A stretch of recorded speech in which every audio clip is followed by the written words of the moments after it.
ama m na unu ka na-esonyere anyị emeela ọtụtụ ihe n'ụbọchị ncheta.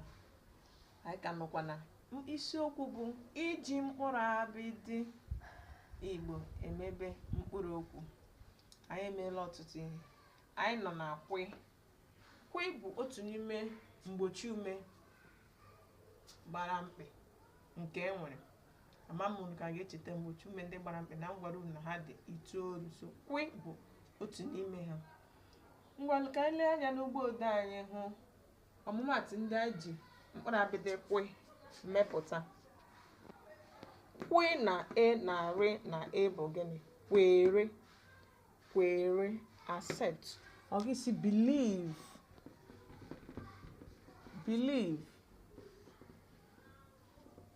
accept ma ọ bụ believe. Kwere, accept ma ọ bụ believe. Ngwala ọmụmatụ nke abụọ. Kwi na e na t na a na rị na a bụ gịnị? Kwetara, accepted, kwetara, accepted, kwetara. Ndị oyibo na-akpọ ya gịnị? Accepted. Ngwala ọmụmatụ nke atọ. Kwi na u na o bụ gịnị? Kwuo, say, kwuo, say. Ngwala ọmụmatụ nke anọ.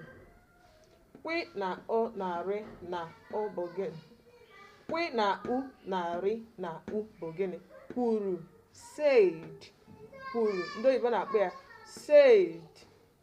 Ngwala ọmụmatụ nke ise.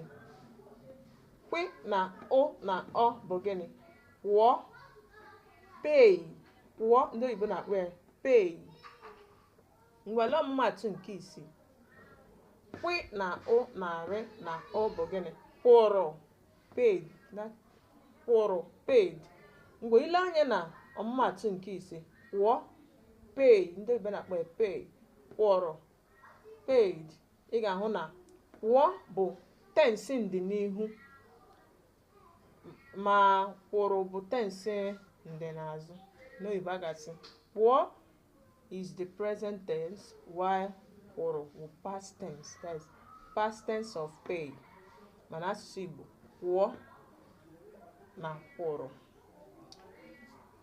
Ama m na ọmụmụ ihe a na ọ na-aga n'anya n'anya.